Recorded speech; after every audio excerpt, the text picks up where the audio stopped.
Sa larawang ito ay nakikita natin ang isang malaki at sinaunang rock formation na matatagpuan sa gilid ng tubig. Maaring ito ay riverbed o creek side.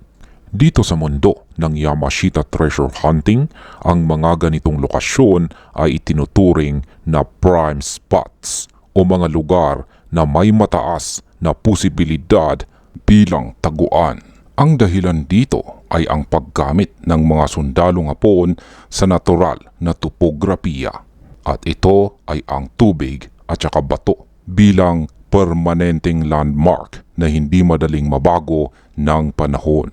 Sa unang tingin, ang batong ito ay tila isang sedimentary conglomerate, isang uri ng bato na binubuo ng maliliit na bato at buhangin na nagsama-sama sa loob ng libong taon.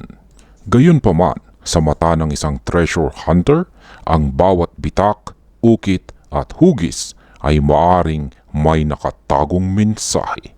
Ang ating pinakatanong dito ay ito ba ay gawa ng tao o gawa ng kalikasan?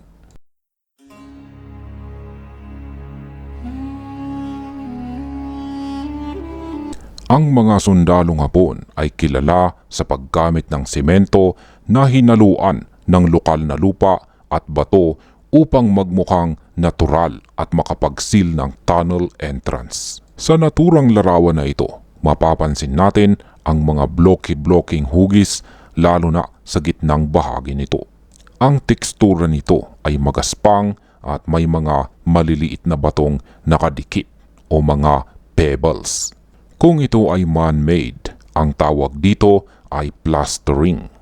Ang layunin ay takpan ang orihinal na butas. Para suriin ito, kailangan nating tingnan ng maigi kung ang pagkakadikit ng mga bloke ay tila hiwalay sa main bedrock. Base sa larawan na ito, may mga feature o biyak na tila naghihiwalay sa mga bloke. Kung ang mga linyang ito ay masyadong tuwid, posibleng ito ay ceiling. Ngunit, kung ang material ay pare-pareho sa paligid, malaki ang tsansa na ito ay natural na sedimentary bedding.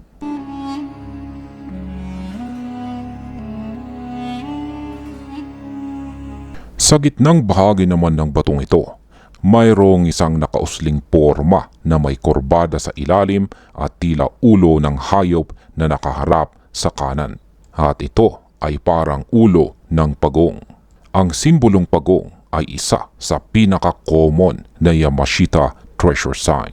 At kung ito nga ay ulo ng pagong, ang direksyon ng tingin nito ay ang direksyon ng object.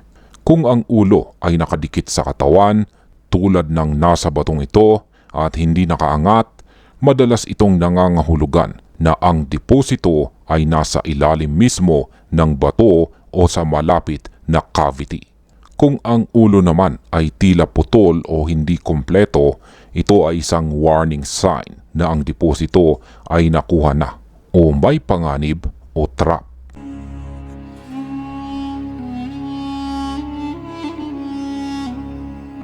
Pero ang pinakakapansin-pansing katangian ng bato ay ang mga bitak na bumubuo ng mga parisukat o parihabang hugis.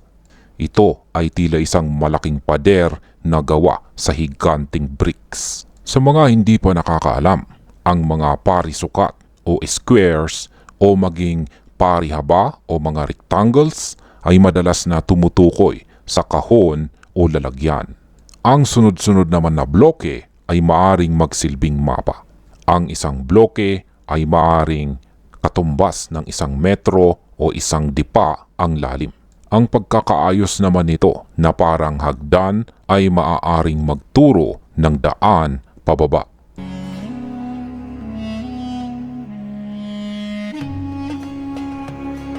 Sa itaas naman na bahagi ng mga bloke, makikita ang mga bitak na bumubuo ng letrang L o 90-degree angle. Para sa mga hindi pa nakakaalam, ang kanto o corner o L sign ay isang malakas na directional pointer. Ang kanto ng L ay madalas na tumutukoy sa dig here o turn here. Kung ang mahabang paa ng L ay nakaturo sa baba, ibig sabihin ay dig deep. Kung ito ay nakaturo pahalang, sinusundan naman ito ang direksyon ng tunnel.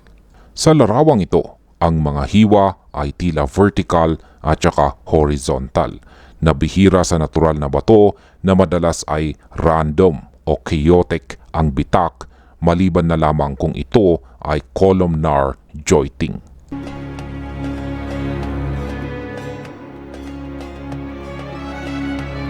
Ngayon ay mapapansin natin ang malalalim na vertical lines pababa sa pagitan ng mga bloke. Sa aking pagbasa, ang mga vertical lines ay depth indicators. Kung bibilangin mo ang mga malalalim na guhit, maaari itong tumukoy sa bilang ng talampakan o metro pababa. Halimbawa, kung may 3 malinaw na vertical cuts, maaring 3 meters o 30 feet ang lalim bago marating ang marka o item.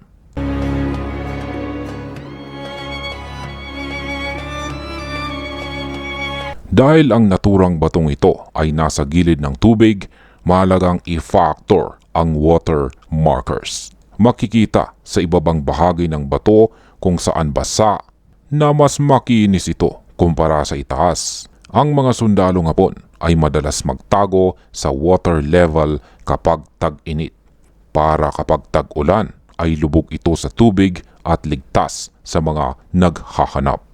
Kaya tingnan natin kung may mga butas sa waterline na tila sadyang tinakpan. Base sa larawang ito, ang ilalim ng malaking bloke sa kaliwa ay may undercut. Ito ba ay natural na inukit ng tubig o isang entry point?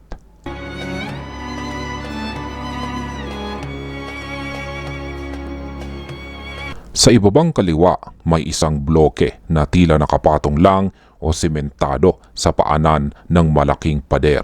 Base sa aking obserbasyon, ang kulay at tekstura nito ay medyo hawig sa main rock. Pero ang gap o puwang sa pagitan nito at ng pader ay tila malalim. Kaya ang masasabi ko rito ay ito ay maaaring isang marker stone. Ang mga sundalong Hapon ay madalas na naglalagay ng isang malaking bato sa paanan ng pader upang takpan ang isang maliit na butas kung saan ipinasok ang mga gold bars bago sementohan. Maaring ito na rin ay isang pinto, kaya kinakatok ito gamit ang maso. Kapag ang tunog ay pukpok o solid, ito ay natural. Kapag pakpak o hollow, may espasyo sa likod.